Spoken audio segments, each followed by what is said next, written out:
आप कहते हो कि मंदिर से जाते समय नंदी के कानों में कहकर चले जाओ। बैठिए बैठिए बैठिए बैठिए। बहुत सुंदर प्रश्न है आपके, बहुत भाव से और आनंद से आपने करा, और जनमानस के कल्याण के प्रश्न है ये, केवल आपके लिए नहीं है, ये सबके लिए इतने जोरदार प्रश्न हैं। जो गलती भी करते होंगे तो उसको सुधार सकते। आपने कहा कि नंदी के कानों में कहना चाहिए। लोग हंसते हैं, कहते हैं बताओ वो नंदी के कानों में भगवान को कहना चाहिए। वैसे तो हम आपको एक बात बता दें कि दुनिया के लोग किसी दूसरे धर्म की कभी हंसी नहीं उड़ाते। दुनिया के लोगों को दूसरे का धर्म अच्छा लगता है। दुनिया के लोग सबसे ज्यादा हंसी उड़ाते हैं तो हमारे सनातन धर्म की ही उड़ाते हैं, और उसे खुद उड़ाते हैं, दूसरा उड़ाने वाला नहीं होता। दूर के ढोल हमें समझ में आते हैं, उसका धर्म हमें समझ में आ गया, उनके यहाँ क्या है, ऐसा है, आओ कुछ नहीं, उनके धर्म में ऐसा है। कितना आनंद हमें दूसरे के धर्म में लग रहा है, और हमारा सनातन धर्म हमको बुरा लगता है। हमारे सनातन धर्म हमें बुरा लगने लगा। अरे भाई, लोग कहते हैं कि नंदी के कान में कहते हो, ये कोई हमारे पुराणों में या शास्त्रों में लिखा है? भगवती बहन साहू, आपको धन्यवाद देना चाहूंगा और एक बात कहना चाहूंगा। जितनी भी शिव महापुराण के अंतर्गत चाहे उपाय जो बताए जाते हैं कि बेलपत्री ऐसे चढ़ाना, काली मिर्च ऐसे चढ़ाना, चावल ऐसे चढ़ाना, धतूरा का क्या महत्व है, शमी के पत्ते का क्या महत्व है, बेलपत्री के पत्ते का क्या महत्व है, ये जितनी भी बातें बताई जाती हैं ये सब पुराण के अंतर्गत से बताई जाती है। अब दुनिया के लोग इसको चाहे टोटका कह दें, चाहे दुनिया के लोग इसे टोना कह दें, पर पुराण से हटकर कुछ नहीं। और आप लोगों को अगर बोला है कि नंदी के कान में कहकर भगवान शंकर के मन में बात पहुंचे, तो ये क्यों कहा, तो ये भी हमारी शिव महापुराण में लिखा है, जलंधर के चरित्र में। कोई आपसे कहे कि नंदी के कान में बोलने से क्या होता है, ये जलंधर का चरित्र कह रहा है। मां पार्वती जी का हस्त कमल पकड़कर जलंधर लेकर जाने लगा।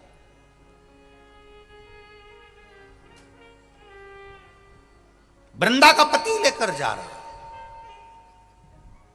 वृंदा तो भगवान की भक्ति में लीन रहती थी, उसको तो जलंधर को सबसे ज्यादा तकलीफ थी नारायण से, पर शिव के पास आ गया, क्योंकि ईर्षा प्रवृत्ति अभी कथा में कहा, कोई कोई ऐसा होता है जिसको तुमसे बेर नहीं होता तो भी अंदर से ईर्षा जाग जाती है। कोई कोई ऐसा होगा जिसको अंदर से ईर्षा जागती है, अपने आप अंदर से ईर्षा जागती है, उसका कोई बेर नहीं, और ईर्षा जाग रही, भीतर से ईर्षा जाग। ना आप उससे मिले हो, ना कभी वो आप उसके सामने बैठे हो। कई लोग किसी ना किसी की बुराई करते हैं तो हम लोग पूछ भी लेते हैं, क्यों साहब उनसे मिलकर आए हो क्या तुम? कभी नहीं मिल किया है, कभी उनका सामना हुआ नहीं हुआ, तो फिर बुराई क्यों कर रहा? एक ने कर दी थी इसलिए हमारे ध्यान में था तो हमने भी कर दी। लो, वो कुआं में डूब के मरेगा तो तू भी मरेगा का? नहीं। नंदी सामने बैठा है, गणेश जी को मालूम पड़ गया, कार्तिकेय को मालूम पड़ गया, मां पार्वती जी का हस्त कमल जलंधर ने पकड़ लिया और लेकर चला। मालूम पड़ गया, तब नहीं रहा गया।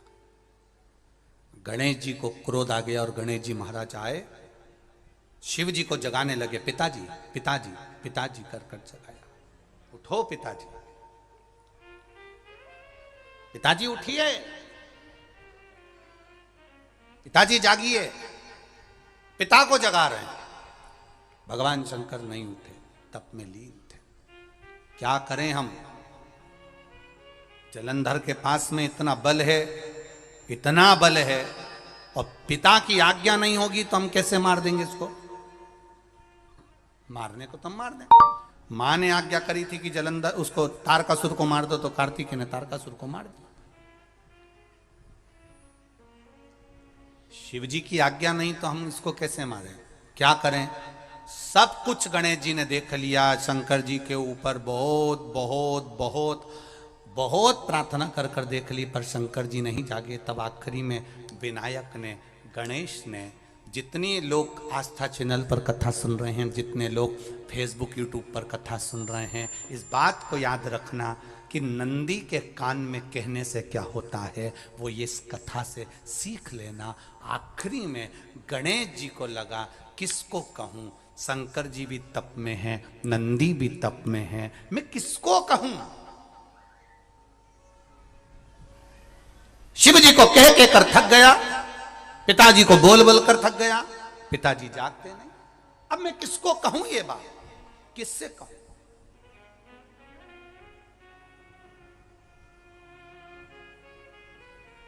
विनायक गए सीधे अब नंदी के पास में। नंदी भी तप में लीन थे, शंकर जी की ओर मुख था, शंकर जी की ओर मुख था। गए और जाकर तुरंत विनायक ने नंदी के कानों में जाकर कहा, नंदीश्वर, मैया का हाथ पकड़कर जलंधर लेकर जा रहा है, पिताजी तप में लीन है, कृपा करिए ना। बस केवल नंदी के कान में कहा, गणेश जी दूर हट गए। नंदी के कान में कहा, शंकर जी के नेत्र खुल गए, शिव जी के नेत्र खुले।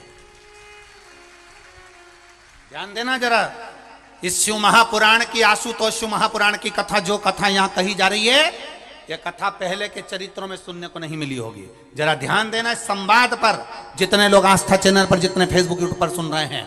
सनातन धर्म की हंसी उड़ाने वाले कह देते हैं नंदी के कान में कहने से क्या होता है, नंदी के सामने जाकर बोलने से क्या होता है, नंदी के पास बैठकर बोलने से क्या होता है, नंदी के पास बैठकर शंकर जी का मात्र दीदार करने से क्या होता है, दर्शन करने से क्या होता है। वो अच्छे से समझ लेना, जो लोग सनातन धर्म पर उंगलियां उठाते हैं वो अच्छे से समझ ले इस बात को।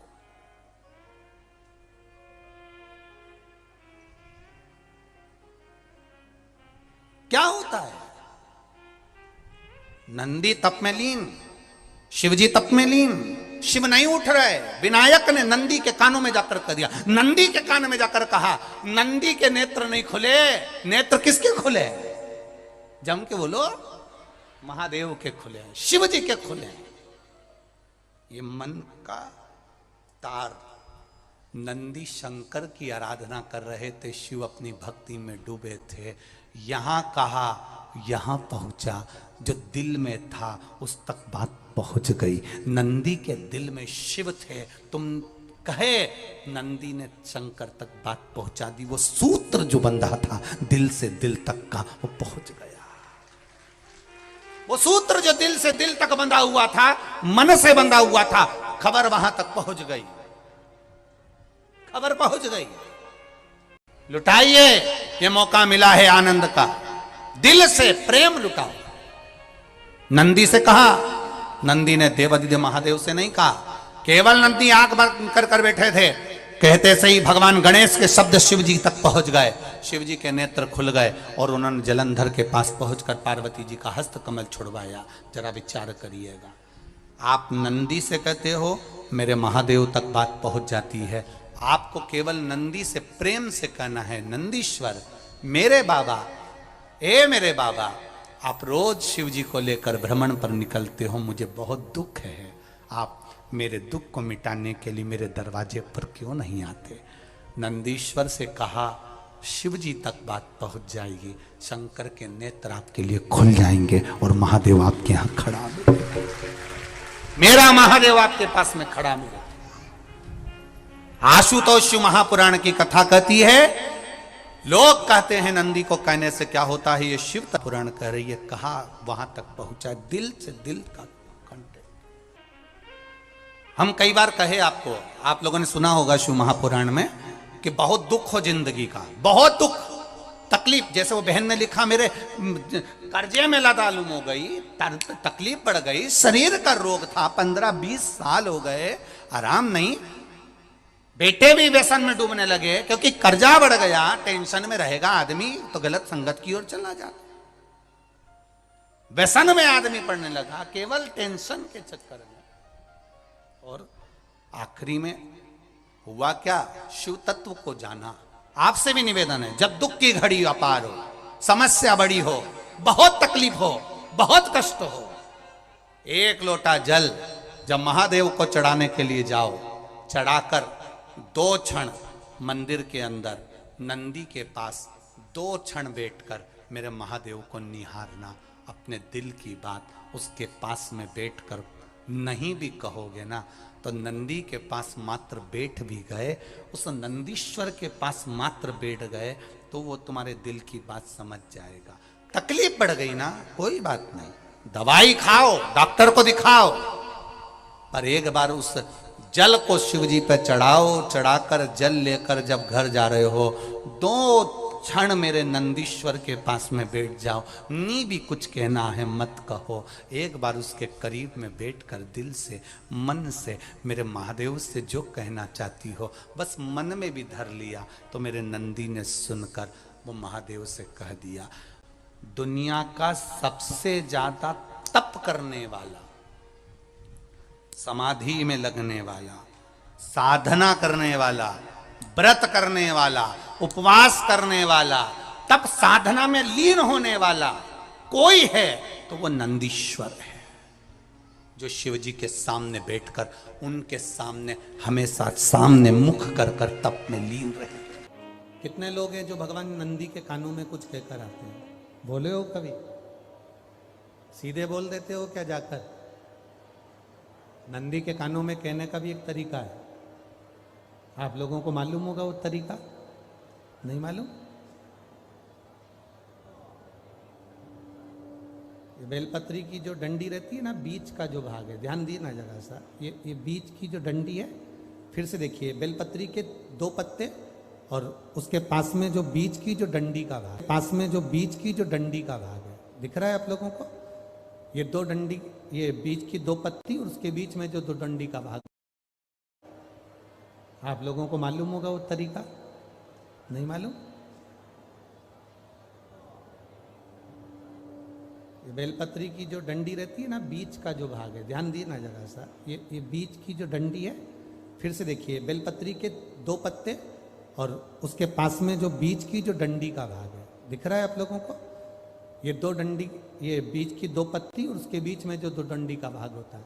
जब हम देवाधिदेव महादेव से कोई बात कहने वाले होते हैं ना, कि बाबा बहुत दुखी हूँ, बाबा बहुत तकलीफ चल रही है, बाबा मैंने एक कंपटीशन एग्ज़ाम में परीक्षा दी है, बाबा मेरे जीवन में ये तकलीफ हो रही है, बाबा, तब इस बेलपत्री की जो ये डंडी होती है, इस उंगली से, इस अंगुष्ठ से इस डंडी को पकड़ा जाता है और बाबा के कर्ण में कहने से पहले ये हाथ को नंदी के ऊपर रखकर फिर हम बाबा के नंदी के कानों में कहते हैं और चलते समय इस बेलपत्र को अशोक सुंदरी की जगह पर चढ़ाकर वापिस सजाते हैं। देव अधिदेव महादेव को पार्वती की बात मानना ही पड़ती है और वो कहना ही पड़ता है। ये बेलपत्र की महत्व है। ये जितना फल एक बेलपत्र की पत्ती में, उतना की उतना फल हम आपसे फिर कहेंगे। कभी मौका मिल जाए जिंदगी में, कभी तुम्हारे जीवन में अगर मौका मिले और कहीं बेलपत्री का वृक्ष मिल जाए जिसकी छांव तुम्हारे ऊपर पड़ रही हो, तुम्हारे ऊपर अगर बेलपत्री की छांव पड़ रही हो, उसके नीचे बैठकर कभी मौका मिले, एक बेलपत्री का पत्ता मात्र रखकर आप शिव जी का नाम लेकर जल भी अगर समर्पित कर रहे हो ना, तो वो 12 ज्योतिर्लिंग को जल चढ़ाने के बराबर फल प्रदान कर। एक बेलपत्री का पत्ता, एक बेलपत्री का वृक्ष, एक बेलपत्री के वृक्ष की छांव हमारे जीवन को कृतार्थ कर देती है, धन्य कर देती है, कृतार्थ। तो जिस जगह पर नंदी मेरे मंदिर के बाहर बैठा रहेगा,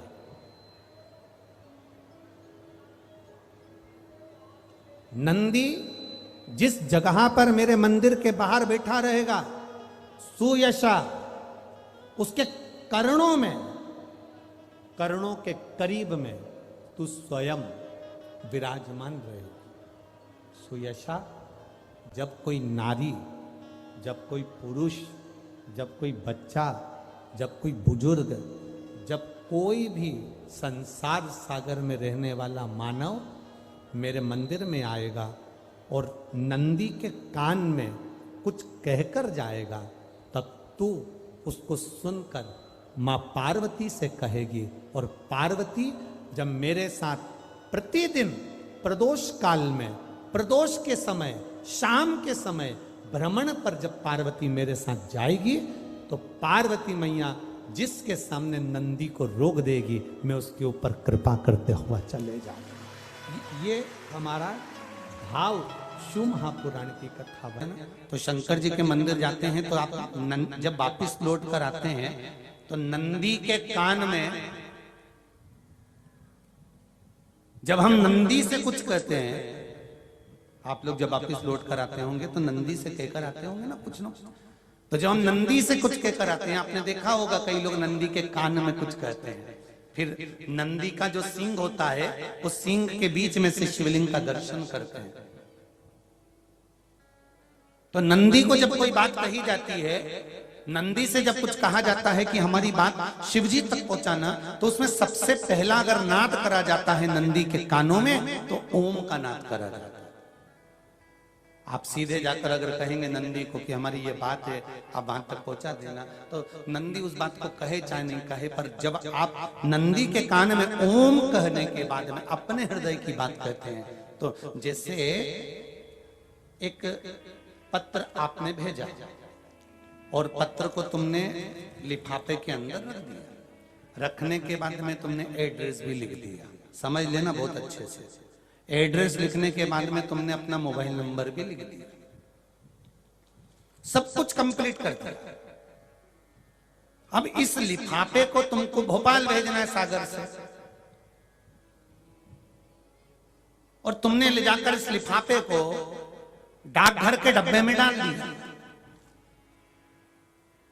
लिफाफा जाएगा, जम के बोलिए, एड्रेस पूरा लिखा है, पीछे तुम्हारा नाम भी लिखा है, मोबाइल नंबर भी लिखा है, सब कुछ लिख दिया, पर लिफाफा जाएगा नहीं। क्यों नहीं जाएगा? क्योंकि उस पर टिकट चिपका नहीं है। 15 पैसे का, 10 पैसे का, 25 पैसे का, या 1 रुपए का, या 2 रुपए का, उस पे अगर कोई टिकट चिपका होता, फिर आप उसको डालते तो जाता कि नहीं जाता? चले जाता। ये ओम सनातन धर्म के अंतर्गत जितने भी मंत्र होते हैं, जितने ब्राह्मण मंत्र का उच्चारण करते हैं, जितने ब्राह्मण मंत्र पढ़ते हैं और मंत्र का उच्चारण करते हैं, उसमें ओम का नाद क्यों करते हैं? क्योंकि ये हमारे श्लोकों को, हमारे शब्दों को, हमारे दिल की बात को टिकट का काम कर कर परमात्मा तक पहुंचा देता है। ये ओम अक्षर, ओम शब्द, ओम नाद। कभी कभी बेलपत्र देखना, जब बेलपत्र आप समर्पित करते हैं तो ऊपर वाली जो पत्ती होती है उस पे ओम लिखते हो। कई किसी को लिखते हुए देखा होगा, चंदन से, पीले चंदन से, लाल चंदन से। सबसे मूल 3 पत्तियों में बीच वाली जो पत्ती उस पे ओम लिख दिया, फिर इधर वाली में लिख दिया नमः, इधर वाले में लिख दिया शिवाय। कभी आपने देखा कि इधर वाली पत्ती में ओम लिखा हो, इधर में नमः लिख दिया हो, इधर में शिवाय लिख दिया हो? नहीं, लिखने वाला लिखेगा, क्योंकि जो विद्वान होता है, चतुर होता है, जिसमें विद्वत्ता होती है, वो सबसे ऊपर वाली पत्ती में ही ओम लिखेगा, क्योंकि उसको मालूम है ये ब्रह्मा है, ये विष्णु है और ऊपर शिव है। इन दोनों का समावेश ओम में है, इसलिए वो सबसे पहली पत्ती में ओम ही लिखता है।